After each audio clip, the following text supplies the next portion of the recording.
Hello all my dear students, welcome to Delta Academy. This is Ranjan. Start करते हैं आज का सेशन बेसिक इलेक्ट्रॉनिक्स का। तो भाई बेसिक इलेक्ट्रॉनिक्स में अब तक के लेक्चर में आप लोगों ने क्या कुछ पढ़ा हुआ है। तो सेकंड मॉड्यूल पढ़ रहे थे सर, पीएन जंक्शन डायोड पे पहुंच गए थे। बेसिक्स पहला मॉड्यूल जो था उसको कंप्लीट कर चुके थे। पिछले कुछ दिन से अभी क्लासेस नहीं आ रही थी, अब यहाँ से वापस से शुरू हो जाएगी, रिज्यूम हो रही है आज से आप लोगों की क्लासेस। ठीक है, कौन सा लेक्चर नंबर है सर? ये लेक्चर नंबर 20 है। 20वां लेक्चर आप लोग देख रहे हैं। फुल कोर्स चल रहा है आपके लिए बेसिक इलेक्ट्रॉनिक्स का। फॉर एजेई एंड यूनिवर्सिटी दोनों ही एस्पिरेंट्स के लिए अवेलेबल है ये कोर्स। तो दोनों को ही ध्यान में रखते हुए इस कोर्स के सारे पॉइंट्स मैंने बताए हुए हैं और उसी अकॉर्डिंग हम लोग पढ़ेंगे ताकि आपके दोनों ही एग्जामिनेशन में प्रॉपर हेल्प कर सके। ठीक है, चैप्टर कौन सा चल रहा था सर? पीएन जंक्शन डायोड चल रहा है, मॉड्यूल नंबर 2। और मॉड्यूल नंबर 2 में अभी तक पीएन जंक्शन डायोड का पूरा वर्किंग, उसका फॉर्मेशन, उसकी वीआई कैरेक्टरिस्टिक्स, टेम्परेचर डिपेंडेंसी, ये सारा कुछ देख चुके हैं हम लोग।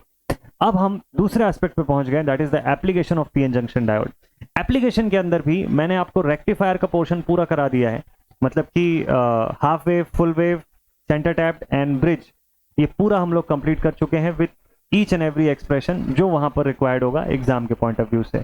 एग्जाम में आपको टीयू भी पूछेगा, पीक इनवर्स वोल्टेज पूछता है, या रिपल पूछेगा, रिपल फैक्टर के बारे में पूछेगा। ये हर एक रेक्टिफायर के लिए सेपरेटली पढ़ा हुआ है हम लोगों ने, एफिशिएंसी वगैरह सब कुछ। तो आपको घबराने की जरूरत नहीं है, सारा कुछ है आपके नोट्स के अंदर, बस प्रॉपर उसको फॉलो करते जाइएगा। अब आज की क्लास में क्या पढ़ने वाले हैं? आज की क्लास में स्पेसिफिकली हम लोग बात करने वाले हैं अबाउट द फिल्टर। ये एक सब टॉपिक है, यानी एप्लीकेशन के अंदर रेक्टिफायर पढ़े और रेक्टिफायर के अंदर का एक छोटा सा टॉपिक है फिल्टर्स। तो बहुत बड़ा टॉपिक नहीं है, लेक्चर भी आज का छोटा ही होने वाला है। बस ध्यान से समझिएगा, इस टॉपिक के थ्रू एग्जाम का एक छोटा क्वेश्चन जो है उसको हैंडल करने वाले हैं हम लोग। ठीक है सर। तो what is a rectifier? Rectifier का काम क्या होता है? रेक्टिफायर का काम होता है जो भी उसको इनपुट हम लोगों ने एसी प्रोवाइड किया उसको डीसी आउटपुट में कन्वर्ट करके देना। ठीक, लेकिन रेक्टिफायर का जो डीसी आउटपुट होता है उसको बोलते हैं पल्सेटिंग डीसी। पल्सेटिंग क्यों? क्योंकि उसके अंदर अभी भी एसी कंपोनेंट अवेलेबल है। यही एसी कंपोनेंट हमारे एक्चुअल डीसी डिवाइसेस को प्रॉपर रन करने नहीं देगा, जिसकी वजह से हमारा जो रेक्टिफायर का आउटपुट है उसको कभी भी प्योर डीसी आउटपुट नहीं कंसिडर करते हैं हम लोग। ऐसे में हमको किसी ऐसे फिल्टर की जरूरत पड़ती है जो फिल्टर उस पल्सेटिंग डीसी को ऑलमोस्ट कांस्टेंट डीसी बना सके। ठीक, और जहां पर रोल आता है किसका? रेक्टिफायर के बाद फिल्टर्स का। तो इसीलिए आज की क्लास में हम लोग फिल्टर्स के बारे में बात कर रहे हैं। सबसे important thing that is capacitive filter. इसके बारे में काफी कुछ पढ़ा हुआ था हम लोगों ने। लगभग सभी रेक्टिफायर बताने के समय, चाहे हाफ वेव हो या फुल वेव हो या ब्रिज हो, मैंने आपको हर जगह कैपेसिटिव फिल्टर लगा करके बताया। मैंने ये बताया कि भाई रजिस्टर के पैरेलल में आप कैपेसिटिव फिल्टर लगा दीजिए तो चीजें आराम से आपसे बन जाएंगी। ठीक है, आउटपुट जो होगा वो स्मूथ हो जाएगा। कैसे स्मूथ होगा? मान लेते हैं ट्रांसफार्मर के सेकेंडरी से इस टाइप का AC step down AC input जो है वो रेक्टिफायर को हम लोगों ने दिया। फुल वेव रेक्टिफायर ही मानिए, हाफ वेव मत मानिए। क्यों? क्योंकि हाफ वेव की एफिशिएंसी बहुत लो है, ट्रांसफार्मर यूटिलाइजेशन फैक्टर बहुत कम है। तो बेटर ये होगा कि हम लोग फुल वेव को रेक्टिफाई करें और उसके लिए फिल्टर लगाएंगे तो ज्यादा एफिशिएंट सर्किट बनेगी। अच्छा सर, ठीक है। तो इससे पहले का कुछ बताइए। चलिए, कुछ पॉइंट मैंने लिख रखा है आपके लिए समझाने के लिए, ये बता देता हूं। फिल्टर सर्किट्स में देखिए यहाँ पे क्या होगा, स्टेप डाउन एसी इनपुट हम लोगों ने दिया, पल्सेटिंग डीसी रेक्टिफायर से बाहर मिला हमको इस तरीके का पल्सेटिंग डीसी, कुछ ऐसा। और अब अगर फिल्टर सर्किट हम लोग अप्लाई करते हैं तो आउटपुट डीसी जो है वो ऑलमोस्ट फिल्टर्ड आउटपुट जो है ऑलमोस्ट कांस्टेंट डीसी के फॉर्म में मिलेगा। कैसे मिलेगा? तो हम लोगों ने क्या किया, लोड के पैरेलल में कैपेसिटर कनेक्ट कर दिया। ठीक है, रेक्टिफायर के बाद पल्सेटिंग डीसी मिली, है ना। रेक्टिफायर के बाद इमीडिएटली बाद लोड लगा होता था, तो हम लोगों ने क्या किया, लोड से जस्ट पहले एक फिल्टर सर्किट अटैच कर दिया।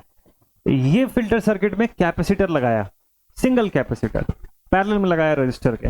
ओके, क्या हुआ इससे? अब ये कैपेसिटर जो है चार्ज स्टोर करना शुरू किया।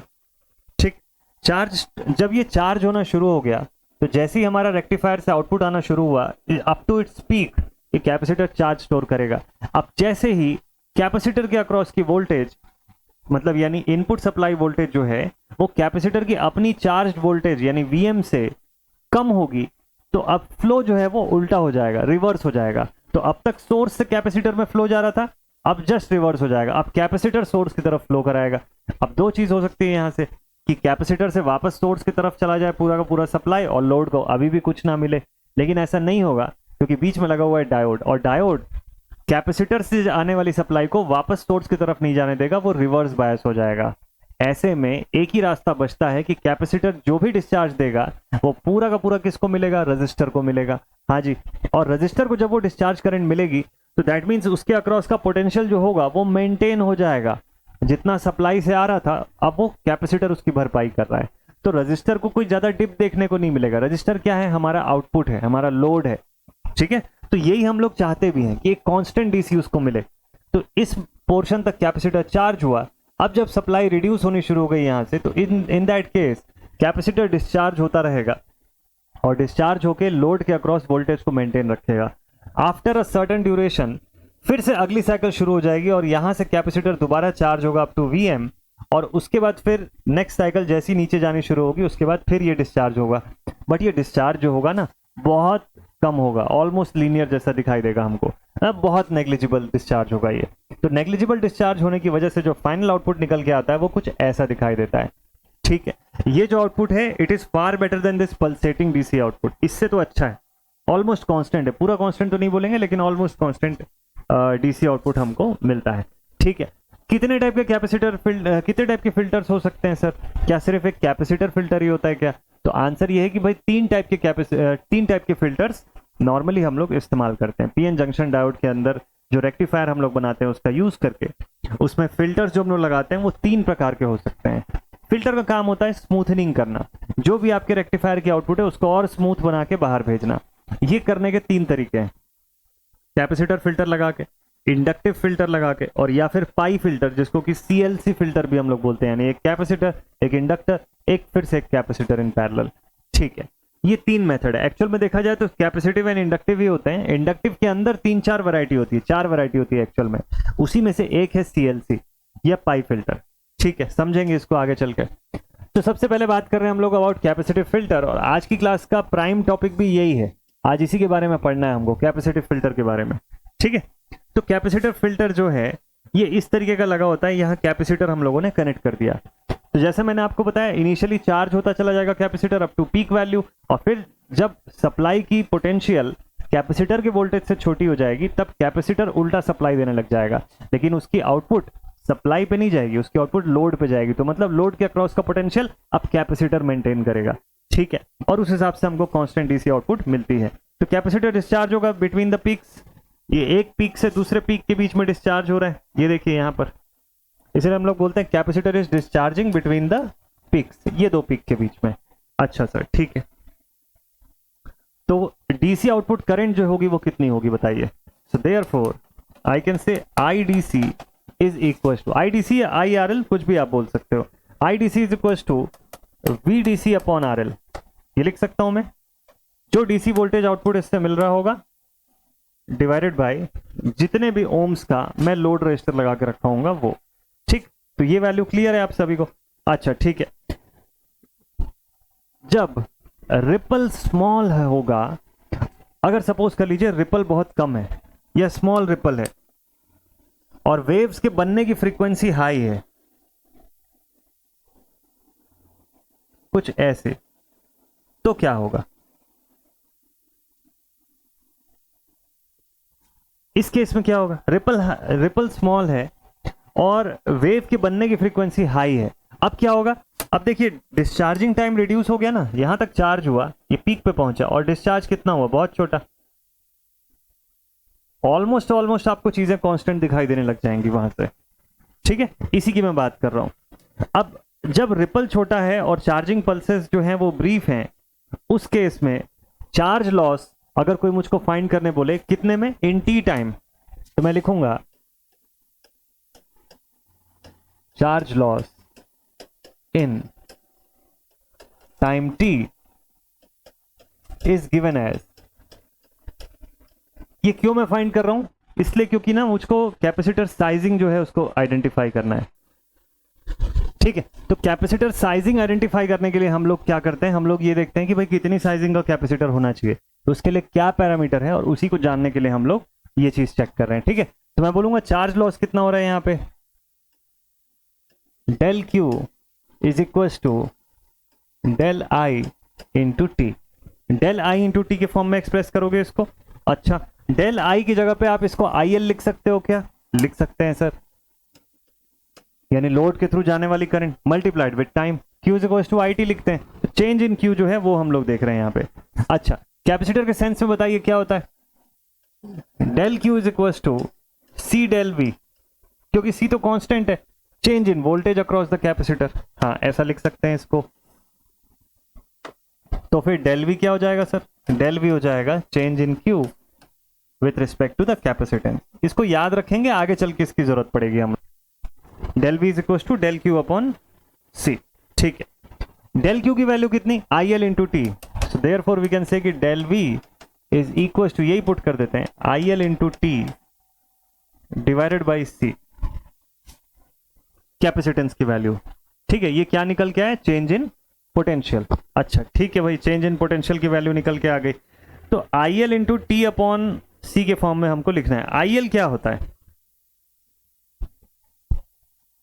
या T है ना, टाइम, इसको फ्रीक्वेंसी के फॉर्म में चेंज करते हैं क्योंकि मुझको एक्चुअल में ना फ्रीक्वेंसी का रिलेशन देखना है। सो देयरफॉर आई कैन से IL upon F into C। क्यों ऐसा, क्योंकि time is nothing but 1 upon frequency, इसीलिए। तो ऐसा लिख सकते हैं हम लोग इस एक्सप्रेशन को, V is equal to IL upon FC। IL की जगह IDC भी आप इसको बोल सकते हो। IL का एक्सप्रेशन मैंने पिछले पेज में बताया है कि आपको IL is equal to VDC upon RL, ठीक है। IL जो है वो VDC अपॉन RL के फॉर्म में भी लिखा जा सकता है। हम लोग बोलेंगे कि यही हमारा फंडामेंटल साइजिंग इक्वेशन होता है। हम लोग क्या बोलेंगे, हम लोग बोलेंगे del V is equal to IL upon F into C, F into C is the fundamental sizing equation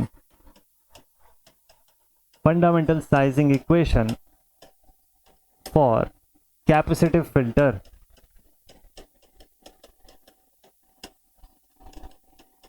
तो कैपेसिटिव फिल्टर जो सर्किट यूज करेंगे ना, उसमें जो कैपेसिटर की बात करेंगे उसमें ये फंडामेंटल साइजिंग इक्वेशन होता है। तो सर ये फंडामेंटल साइजिंग से क्या पता चल रहा है, और देखो फंडामेंटल साइजिंग के कंडीशन पे ना हमको सबसे पहले तो ये पता चलता है कि कैपेसिटर की ओवरऑल साइजिंग किस पैरामीटर के आधार पे करते हैं, और दूसरा हाफ वेव और फुल वेव के लिए एक्सप्रेशन कॉमन है, हाँ कॉमन है ना। देखो फॉर हाफ वेव बस इतना ध्यान दीजिएगा, आउटपुट फ्रीक्वेंसी एफ इन, जो भी इनपुट फ्रीक्वेंसी था उतना ही आउटपुट फ्रीक्वेंसी, वहां पे कुछ भी नहीं चेंज होता है। सेंटर टाइप में चेंज हो जाता है, 2 टाइम्स ऑफ एफ इन जो है वो हो जाता है, तो वहां पे आप चेंज कर लीजिएगा। तो देखिए यहाँ पे आउटपुट इज इनपुट, तो हाफ वेव रेक्टिफायर के केस में सेम एक्सप्रेशन जाएगा, लेकिन फॉर फुल वेव रेक्टिफायर या full wave centre type rectifier f out is equal to 2 times of f in होता है।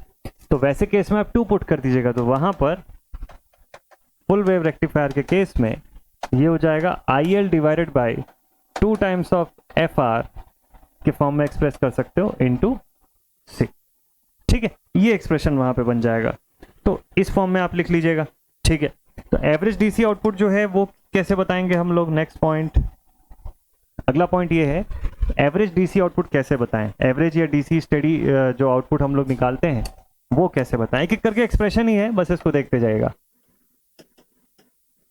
एवरेज DC आउटपुट, ठीक है। चलो नेक्स्ट आपको स्लाइड दिखा देते हैं थोड़ा सा यहां से। देखिए ये रेक्टिफायर का आउटपुट है ओवरऑल। कैपेसिटर फिल्टर लगाने से इस पॉइंट से लेके यहां तक कैपेसिटर चार्ज हो रहा है, और पीक से पीक के बीच में, एक पीक से दूसरे पीक के बीच में ये डिस्चार्ज हो रहा है। ये डिस्चार्ज कम हो उसके लिए क्या रिक्वायर्ड होगा, उसके लिए ये रिक्वायर्ड होगा ना कि दोनों पीक्स के बीच का इंटरवल जो है it should be as low as possible. इसका मतलब इंटरवल कम करोगे तो मतलब फ्रीक्वेंसी को आप क्या कर रहे हो, फ्रीक्वेंसी को इंक्रीज कर रहे हो, ज्यादा फ्रीक्वेंट यहाँ पे ये वाला जो सेगमेंट बन रहा है यहाँ पे ये फ्रीक्वेंट हो जाएगा, है ना। जो पल्सेस क्रिएट हो रही है उस पल्सेस को फ्रीक्वेंट कर दीजिए, ऑटोमेटिकली क्या होगा, फ्रीक्वेंसी की वैल्यू हाई हो जाएगी। फ्रीक्वेंसी इंक्रीज करोगे तो क्या होगा, जो रिपल है वो रिड्यूस होना शुरू हो जाएगा, यानी कि जो इसकी डिस्चार्जिंग टाइम है वो कम हो जाएगी। डिस्चार्जिंग टाइम कम हो जाएगी तो ज्यादा कांस्टेंट आउटपुट मिलना शुरू हो जाएगा। सब एक दूसरे से जुड़ा हुआ है, यही मेन फंडामेंटल है इस पूरी चीज का। ठीक है, तो कैपेसिटर जो है peak rectified voltage V peak तक चार्ज होता है हमारा। तो लिखते हैं यहां पे सिंस द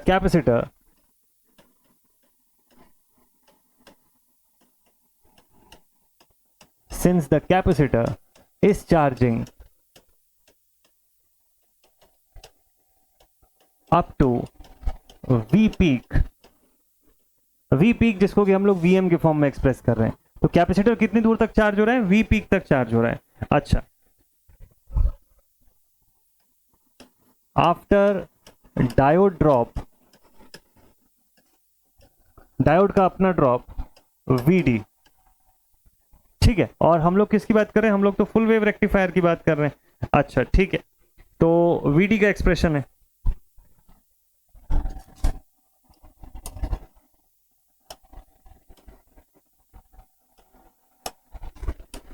Vd और del V up to next recharge, up to next recharge, अगले रिचार्ज तक तो यही हो रहा है।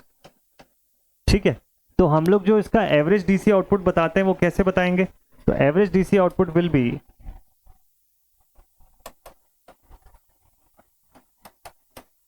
it will be nearly V peak minus VD by 2, minus VD by 2। तो VD ना लिख के इसको डेल V लिख लो आप, डेल V अपॉन 2। ये एक्सप्रेशन काम का है, पीछे के डेरिवेशन पे नहीं जाएंगे इसके, बट इतना है कि इस फॉर्म में आप इसका एक्सप्रेशन बना सकते हो। क्यों आया सर डेल V? देखो, वेवफॉर्म को जब आप देखोगे ना एक पीक से दूसरे पीक में, और अगर मान लो थोड़ी देर के लिए कि मैं इसकी फ्रीक्वेंसी को इंक्रीज कर रहा हूं, तो एक पीक से दूसरे पीक के बीच में ना मुझको एक सॉ टूथ वेवफॉर्म मिलेगा, कुछ ऐसा है। देखो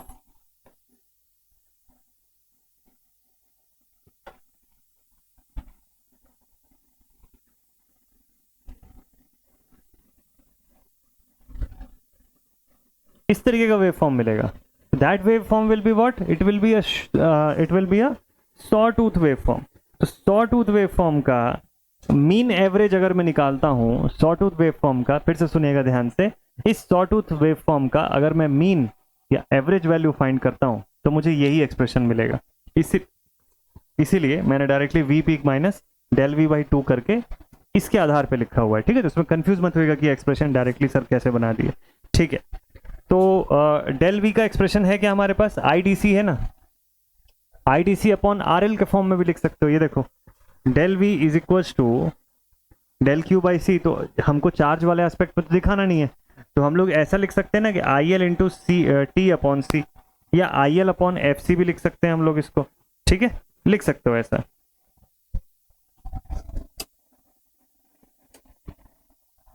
तो मैं लिखूंगा therefore Vm is nearly equal to, या V average, sorry V average find कर रहे हैं ना हम लोग, तो V average is nearly equal to Vm minus, अब डेल V की जगह पे मैंने आपको क्या बोला?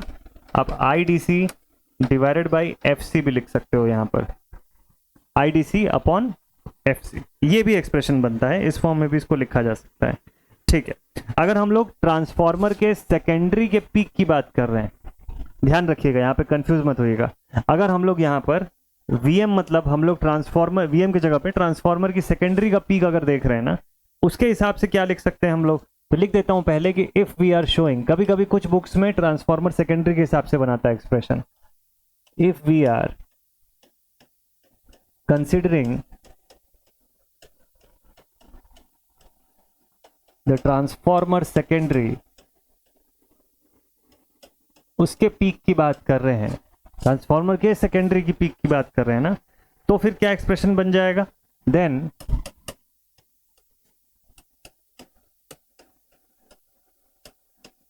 वीएस पीक, वीएस पीक क्या है? Secondary peak voltage of transformer, secondary peak voltage of transformer. ठीक है, माइनस वी करने से आपको मिलेगा वी पीक। ये एक्सप्रेशन के हिसाब से जैसा आपको क्वेश्चन में दिया है, क्वेश्चन में बोलेगा कि ट्रांसफॉर्मर की सेकेंडरी का पीक को कंसीडर करते हुए बताओ, तो ऐसा बताइएगा, और नहीं तो बाय डिफॉल्ट जैसे मैंने पहले बताया था उस फॉर्म में आप बता सकते हैं। ठीक है, तो VDC का एक्सप्रेशन फाइनली क्या बन जाएगा यहां से, so therefore final expression for average voltage या DC वोल्टेज और VDC is VDC nearly equal to VDC is nearly equal to V peak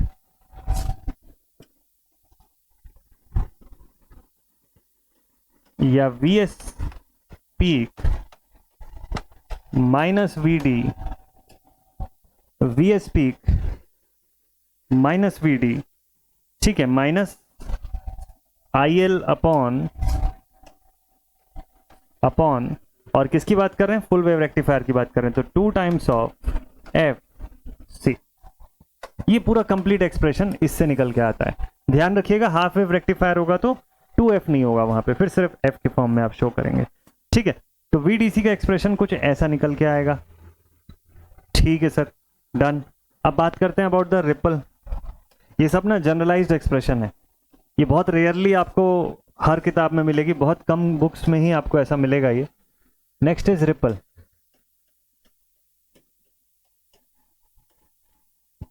ripple क्या होगा, डिफरेंस बिटवीन द पीक्स। अच्छा ठीक है, इसी फॉर्म में हम लोग एक्सप्रेशन बनाते हैं रिपल का ना। ठीक है, it is the difference, short में ऐसे लिख लीजिएगा, it is the difference between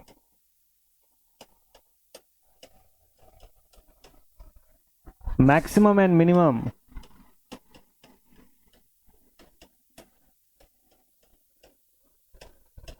of maximum and minimum peak of capacitor voltages during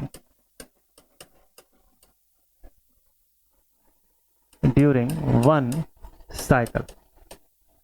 इसी हिसाब से रिपल बताते हैं हम लोग। इसका एक्सप्रेशन भी मैंने कई बार बताया हुआ है आप लोग को, रिपल का एक्सप्रेशन किस तरीके से होता है।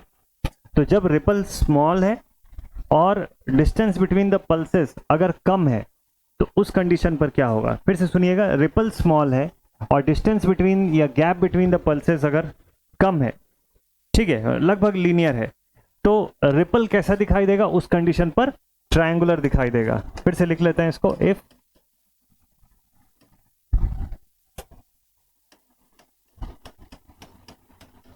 ripple is small and gap between the pulses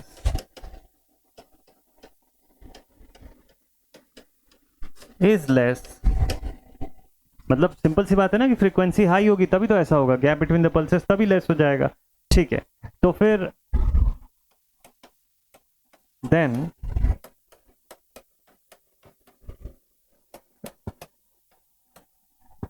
ripple is almost linear, तो रिपल जो होगा वो लगभग लीनियर ही होगा उस कंडीशन में। अच्छा, और उस केस में ट्रायंगुलर आरएमएस वैल्यू, ठीक है, किसकी तरह दिखाई देगा, triangular RMS value of triangular waveform of peak to peak amplitude del V. Then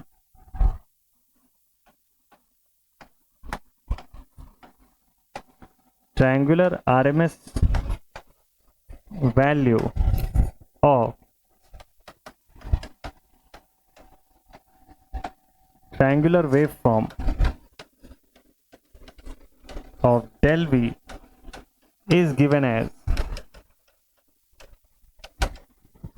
ठीक है, गामा के फॉर्म में शो करेंगे ना इसको, तो V गामा RMS, आगे चल के रिपल फैक्टर में इसी वैल्यू की हमको जरूरत पड़ती है, तो अभी इसको अगर फाइंड करें तो V गामा RMS की वैल्यू क्या हो जाएगी, डेल V अपॉन 2√3। किसका फंडामेंटल यूज किया, ट्रायंगुलर वेवफॉर्म का फंडामेंटल यूज किया। क्यों ट्रायंगुलर वेवफॉर्म आया, इस कंडीशन पर आया, ये कंडीशन मैंडेटरी है ना, जब ये कंडीशन अराइज होगी तभी आप ये लिख सकते हो। सो ये जो एक्सप्रेशन मैं बना रहा हूँ ये कंडीशन स्पेसिफिक एक्सप्रेशन है, तो आप जब भी एक्सप्रेशन बनाएंगे या जब भी ये पूरी थ्योरी समझाएंगे अपने आंसर शीट में लिखेंगे तो हमेशा ये कंडीशन मेंशन कर दीजिएगा कि ये किस केस के लिए बन रहा है ये। तो ट्रायंगुलर वेवफॉर्म का केस आया इसलिए ऐसा बन रहा है, ठीक है। तो रिपल फैक्टर अगर लिखें तो अब इसके आगे आप एक्सप्रेस कर सकते हैं रिपल फैक्टर को। So now the ripple factor is given as, ripple factor gamma का एक्सप्रेशन आप लिखेंगे V gamma RMS upon VDC, V gamma RMS divided by VDC, यही लिखते हैं। अच्छा, V गामा RMS का मतलब क्या हो गया, ये आ गया del V upon 2√3 into DC की एक्सप्रेशन है यानी कि F इंटू C, और 2F होगा अगर फुल वेव रेक्टिफायर हुआ तो वो 2 भी बाहर आके किससे मल्टीप्लाई हो जाएगा, इससे। तो ये क्या बना देगा, इसको 4√3 बना देगा वहां पर। तो आपको कई बार किताब में डायरेक्टली 4√3 का एक्सप्रेशन भी दिखता है, और अगर DC को नहीं पुट करना है तो डायरेक्टली VDC लिख के छोड़ दीजिए, जब पुट करेंगे तब देखा जाएगा, ठीक है। तो ये फुल वेव रेक्टिफायर इसलिए 2FC हो गया, 2 बाहर गया तो क्या बचा, ये एक्सप्रेशन बना del V upon 4√3 into FC। एक तो ये तरीका है लिखने का, और दूसरा एक तरीका ये है, और यू कैन से कि gamma is equal to del V divided by, इसको 2√3 ही रहने दो, इसको VDC कर दो आप, तो भी वही मतलब है। तो ये दोनों एक्सप्रेशन दिखते हैं। अब इसी में कई बार बच्चे कंफ्यूज जाते हैं कि सर हम तो 2√3 पढ़े थे, या कई बच्चे बोलते हैं हम तो सर 4√3 पढ़े थे, इसमें तो अलग कैसे दिख रहा है। दोनों का एक्सप्रेशन आपके सामने है भाई, या तो यहाँ पे VDC की वैल्यू पुट कर दो F इंटू C, और फुल वेव का केस अज्यूम करते हुए आउटपुट फ्रीक्वेंसी को 2 टाइम्स ऑफ इनपुट फ्रीक्वेंसी लेके 2 से मल्टीप्लाई कर दो, आप 4√3 बन जाएगा। और या तो फिर उसको आप एज इट इज VDC ही रहने दो, मत चेंज करो, उसके फॉर्म में 2√3 बचेगा आपके पास, ठीक है। तो अब इसमें से अगर डेल V को चेंज करना हो तो सर, चलो डेल V को अब चेंज करते हैं। नाउ डेल V का के बारे में हम लोग क्या जानते हैं, it is IDC upon FC। Del V को हम लोग IDC अपॉन FC के फॉर्म में जानते हैं, ठीक है। IDC अपॉन FC के फॉर्म में इसको एक्सप्रेस करते हैं, ठीक है। ये पुट करके देखें क्या बनेगा। तो therefore we will get gamma is equal to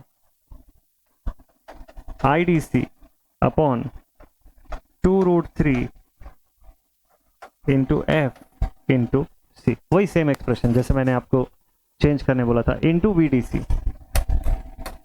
इस बार VDC भी रह जाएगा, ठीक है। तो मतलब अब इनका अब कोई अस्तित्व नहीं रह गया, इनको आप हटा दीजिए। कितनी चीजें याद रखेंगे, कोई एक ही चीज याद रखेंगे ना, तो इनको अब मत नोट करिए, इसकी जरूरत नहीं है, डायरेक्टली इस फॉर्म में लिखिए आप।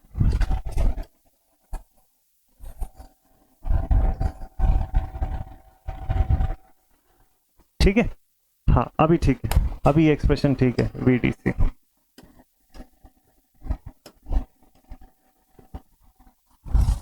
चलिए, ये आ गया गामा का एक्सप्रेशन आपके पास ओवरऑल फॉर्म में। तो अब यहां पर फिर से वही कंडीशन आएगा कि फुल वेव का कंडीशन अगर आप पुट करोगे, 2 पुट करोगे, 4√3 हो जाएगा।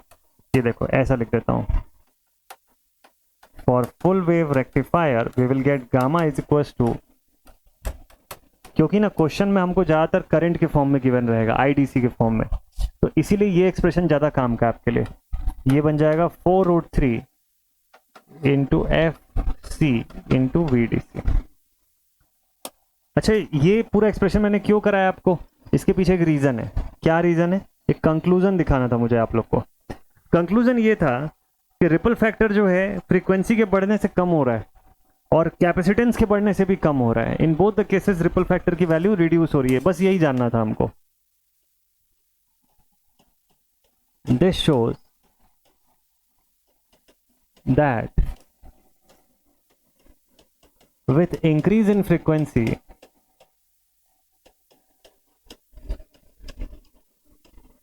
the ripple is reducing,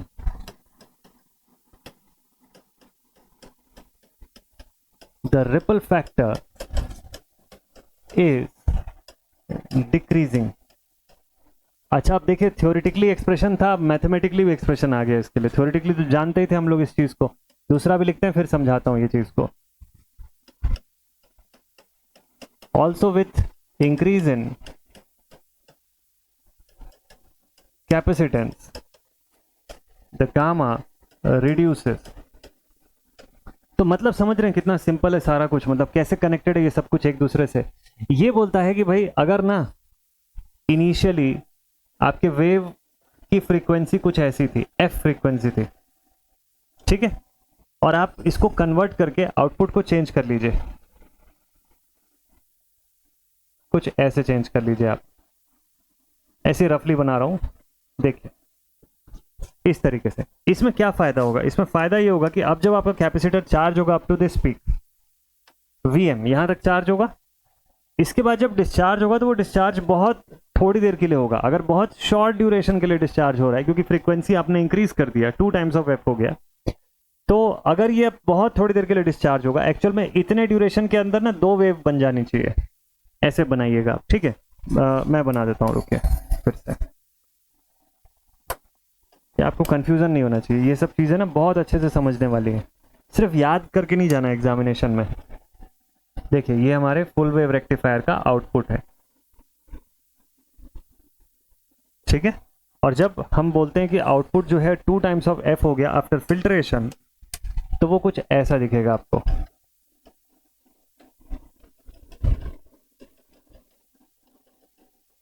देखिए लाइक दिस। इससे क्या हो रहा है?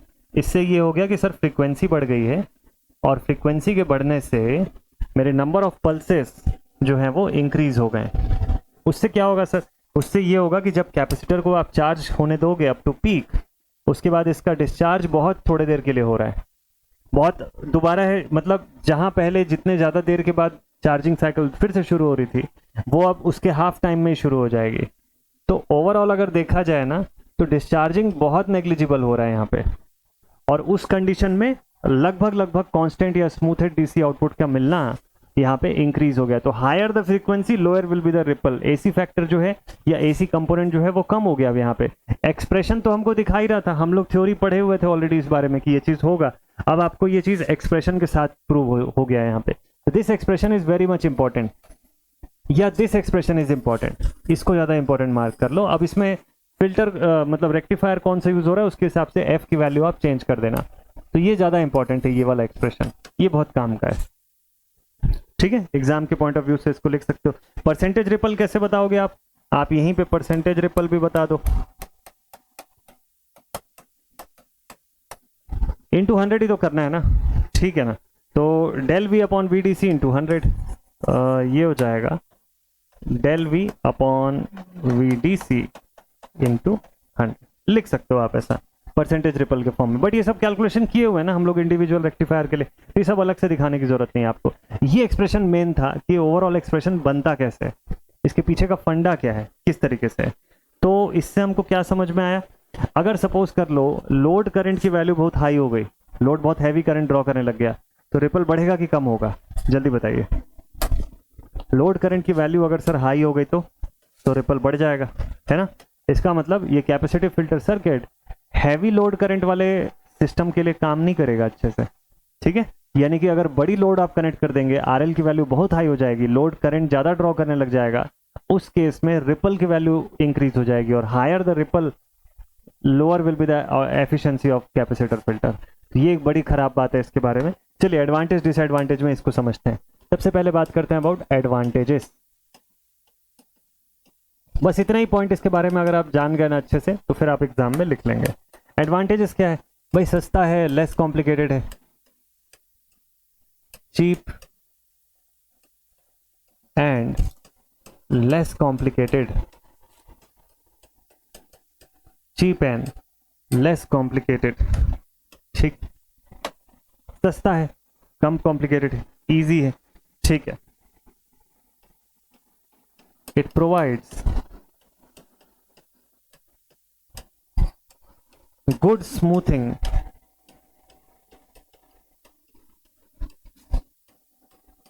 for low and moderate load, for lower level of load और moderate load तक तो ठीक है।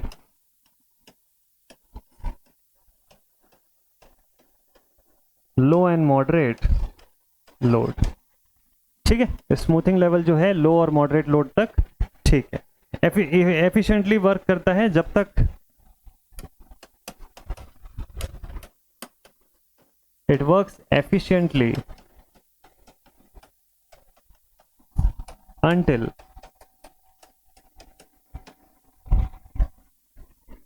the load current is constant, is nearly constant।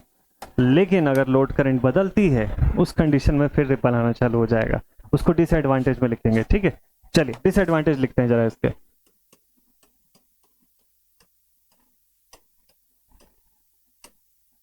Disadvantages क्या क्या है? Not suitable for higher value of load. Reason अब आपके पास है कि ऐसा क्यों, इसीलिए मैंने ये एनालिसिस करवाया था कि अब ये रीजन ना पूरा with mathematical expression, with theory, everything आपको बहुत अच्छे वे में क्लियर होना चाहिए। तो आपको अब ये पता है कि अगर लोड की वैल्यू हायर हो जाएगी, आईडीसी की वैल्यू इंक्रीज हो जाएगी, उस कंडीशन में रिपल की वैल्यू इंक्रीज हो जाएगी। रिपल का जो वो है मतलब percentage efficiency of the filter जो है वो घट जाएगा वहां पर। ठीक है, तो उस कंडीशन में ये हैवी लोड के लिए सूटेबल नहीं है। लार्ज डिस्चार्ज का मतलब ज्यादा रिपल है, larger the discharge, larger discharge. अब डिस्चार्ज ज्यादा होगा तो ये जो वैल्यू आपको ऐसे जाती हुई दिख रही थी ना, चार्ज हुआ, ठीक है, और यहां तक डिस्चार्ज, फिर चार्ज हुआ, फिर यहां तक डिस्चार्ज, तो अब ये वैल्यू जो होगी इंक्रीज हो जाएगी। अब ये डिस्चार्ज ज्यादा होगा, फिर उसके बाद ऐसे चार्ज होगा, तो अल्टीमेटली स्मूथनिंग कहां हो पाई? नहीं हो पाई ना। Large discharge means more ripple, ripple की वैल्यू को इंक्रीज कर देगा। बाकी तो मैथमेटिकल एक्सप्रेशन है ही, उसको देख के आप बता सकते हो। दूसरा और क्या डिसएडवांटेज है भाई, यहां पर ना रिजर्वॉयर कैपेसिटर बहुत हाई वैल्यू का चाहिए, तो high capacity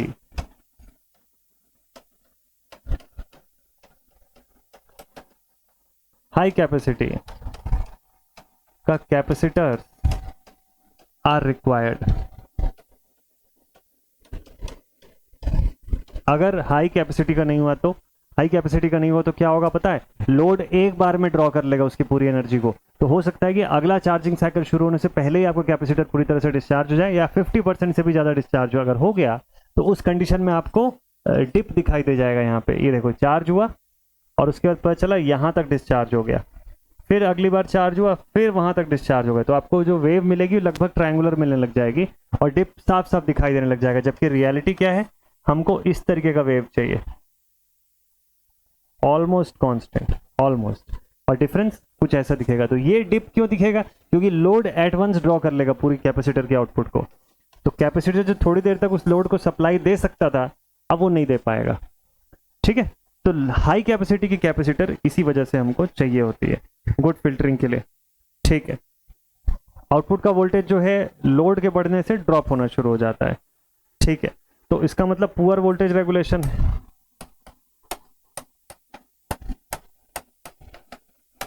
output voltage drops